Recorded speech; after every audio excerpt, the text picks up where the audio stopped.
The USA, Israel, and Russia are at the front line somewhere, somehow. When you look at their operations, the military, are those countries at peace? You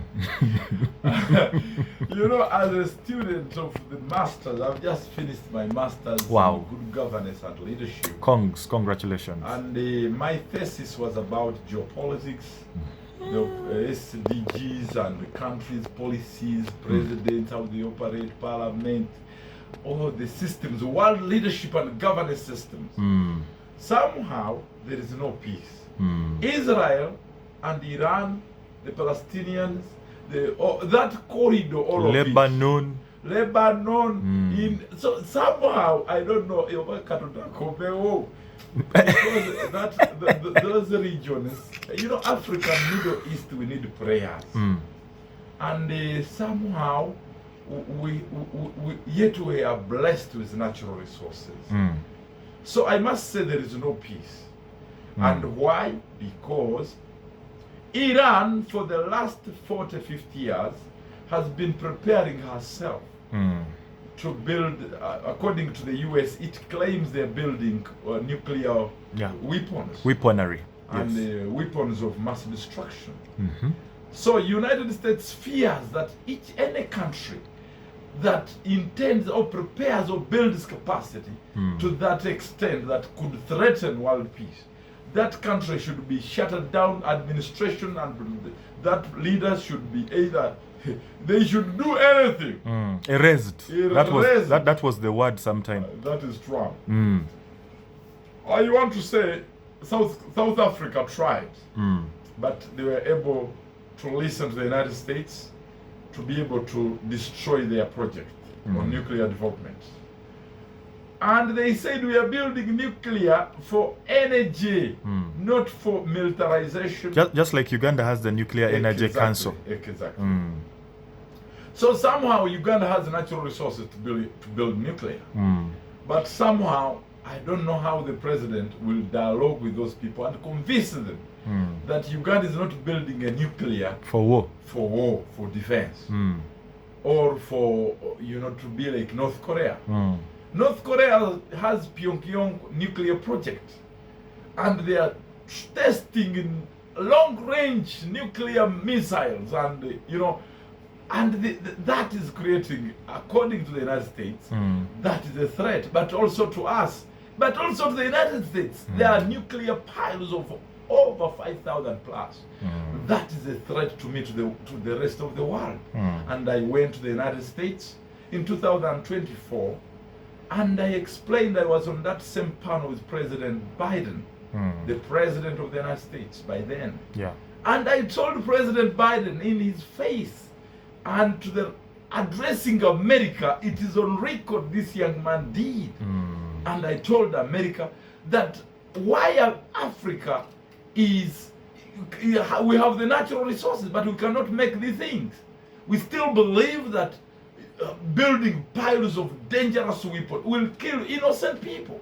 So our civilization of Ubuntu must guide America to rebuild and reboot and realign itself, and that will influence and help rebuild a positive foreign policy that enables America to be a welcoming nation and somehow an example to the rest of the world.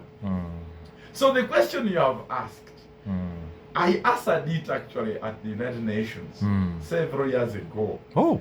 When in our program called the International Young Leaders Assembly, and we took Right Honorable late Jacob Olanya to actually address the UN and in preparing young people and the leaders to this thesis I'm going to share with you. There is no peace in Middle East, full stop. Who causes it? One, there is misconception that Islam is growing so fast that it is going to cause chaos. But also some people have misused Islam as a religion and at the extreme level that people are being being misunderstood, dying for religion. Yes. You become an extremist. Radical. Radical extremist.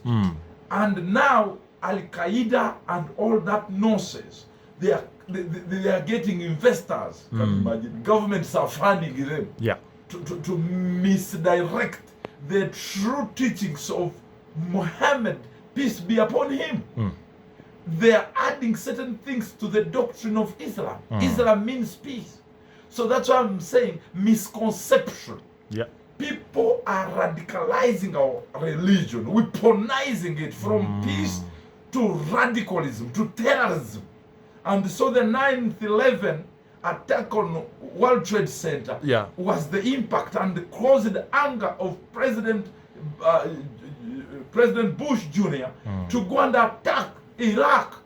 You remember Afghanistan, not attacking, but going at the heart of the problem. Osama bin Laden. Looking for those radicals and those groups. And indeed it explains now the preparedness of those countries, saying, no, we also have the right to defend ourselves. But who's behind? Someone misused their religion, their culture. And while the West is saying, no, we are coming for them, the other one is saying, no, these are our citizens. And we have... So it became a very stupid conflict. Not real conflict that we are fighting for serious things. How can I just cause World War III because of religion? The other one is a Muslim. Islam is good. Muslims are good. But there are some groups that go beyond and they weaponize religion. And at the end of the day, they turn religion into a weapon of disaster, of conflict. Yes. Yet the United Nations Charter on Human Rights gives us freedom and rights to worship. You have, everyone has a right to worship God. Whatever God you call it, why this machine is a God, I have a right to worship it. Or that God in heaven, everyone has a right to worship anything. Yes. That is how. And there is also the right to consciousness. That you have a right to think, because that's God given. It is not any government that gives that. Yes. That gives you then the right to assembly, the right to life. No government has a right to kill me, regardless of my consciousness. Or I am mad, or I am against the government, talking hell about government and Museveni, or say, Museveni, get out. That's the right of a Ugandan. And yours is to convince that mad one, you call mad one, that you are good by doing the good things that he wants. So somehow, that is the bedrock of the conflict in Middle East. And so, the other countries which are majority Christians say, but these Muslims, and the other Muslims say, you Christians. And that is a continuous of the 1888 religious wars. To me as a scholar, I see it as a continuous. Because as much as people are seeing it in that perspective that has just started, me I see it many years ago, because somehow we saw millions of people being killed in Northern Ireland. You understand? So in the Middle East, we have also the issue of compliance. We have the International Nuclear Energy Compliance Standards. And agency, there is a full agency that analyzes materials that somebody could be building a nuclear bomb. That is the one. There is a report, but somehow the report has not pointed to Iran that it has such a kind of enriched uranium. Yes. So United Nations has failed to pin Iran as an indisciplined candidate. But America continues, there is evidence. CIA is pointing to these evidences. Israel is the victim. Israel is a victim. Yeah. And he's saying, no, it's in my neighborhood. He's also, I have evidence that this man every day is building capacity. Then America, the ally, the policeman of the world, saying, what, my brother, do you have evidence? Yes! And then look at these Palestinians. They get the support from Iran. So in my neighborhood, I'm not safe. And as you know, we are part and parcel of one blood, one nation. You know, Israel and America, they are it's one family. You attack Israel, you attack America. So somehow America has made a resolution that wendigwa. So if you attack Israel, when you threaten Israel, you have equally threatened America and its allies. But I'm happy NATO did not come out to actually come in the war in Iran on the side of America, because Israel is not a member of NATO. And so they say, that is a war, not your war as United States, the founder of NATO. But it is a war of Israel. Your ally. Your ally. So you fight your war. But member countries like Germany, Britain, and all that, those countries can support you individually, not as NATO. So that war is escalating, but I'm happy, sir, to reveal to the Ugandans that Trump has accepted to extend the days for the ceasefire. That actually happened about 6-7 hours ago. Exactly. And we have seen even oil prices dropped instantly. Immediately. So the Strait of Hormuz, which contributes to 20% of global oil products. Prices of oil and products. Right now, we are seeing reduced attacks on ships, and there is some sort of standoff. Sanity. So we pray that the bombardments on both sides stop. But Israel is continuing to bombard Lebanon. And yet, in the interest of Iran and the pact, the 10 points that they listed down, they were saying that Israel must stop attacking Lebanon, because Lebanon is an ally of Iran, just like Israel is an ally of United States. Yeah, and of course Israel says the pact did not have that particular clause. It was there. They had to do the... You know, sometimes the politics. In war, in a conflict or in war, you have to have a position before you go into a dialogue. Because you must have some assets in your hands so that your level of engagement, if you don't have assets that you're controlling or some sort of, then you will be weak in the negotiation. So that's one of the things that those people have while in the doctrine of war management. That before you go to the Nairobi peace talk like Museveni, you must have won some territory. So that Obote can now say, okay, can we join our armies? So that, because you're both equal at the negotiating table. So Israel did not want to look like a loser.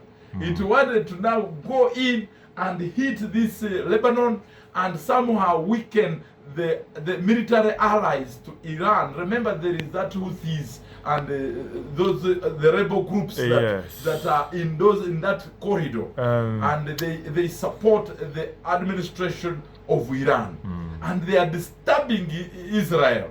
So you may win the war, you may have peace and through dialogue, peaceful resolution with Iran, but then you have not won the rebels that are around in the neighborhood. So somehow on the negotiation table there should be three things. One, Iran, are you able to destroy your nuclear piles you are developing? Yes or no? Number two. That is true. That is number one. Number two, are you ready to make sure that the rebels in the neighborhood of Israel, you don't support them? Yes or no? Yes, they tick. Then they say, Iran, are you ready to promote peace by delivering democracy, rule of law, religious freedom in your country? Yes or no? Yes. Then Israel will say, okay. On the side of Israel, I will also tell America to stop firing you. Are you seeing now? That's what is those negotiations. That is now international negotiation. Now I will also make sure that our network of Israel. Yeah. That is NATO members, the European Union. We have South Korea coming in. Actually, South Korea was trying to say, I think I should come and support you, America. I am also ready to tell them to not to come. Okay? Then Iran is also ticking.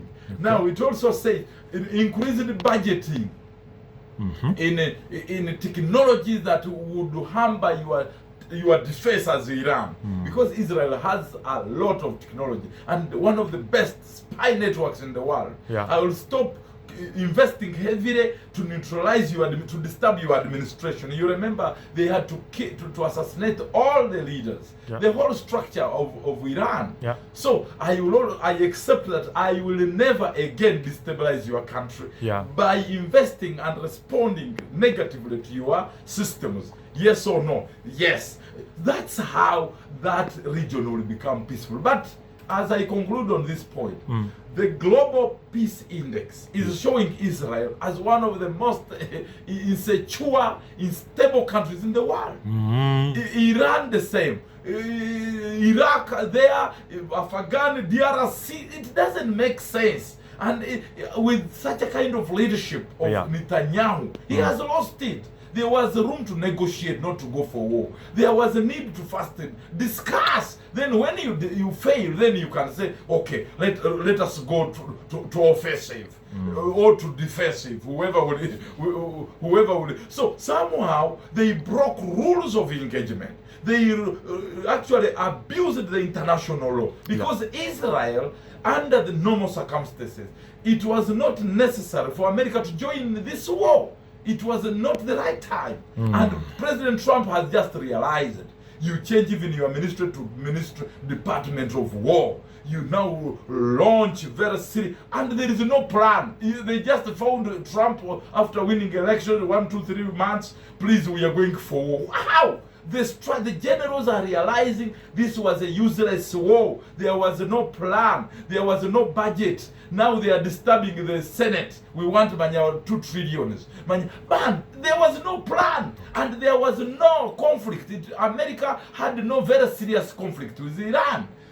Yes, but it had not reached the escalated level where they should go and deploy B-12. Those who have Abraham Lincoln, whatever, the marine warfare system. Now they are even bringing in they call it, there are certain things I can't talk here. But look, how do you say you are going to destabilize Iran and destroy their whole civilization? That was Trump and his anger. Wow. And Israel already knows the war is over. The war is over. You don't need to take America, the policeman of the whole world, the man, the country who the whole world trusts that they are capable, they have leadership, they have systems, and go to a stupid war like that. So my brother, to answer your question, is that Uganda must learn. We will never go for war without a plan. We will never go for a war before dialoguing, before steps. At least there should be a step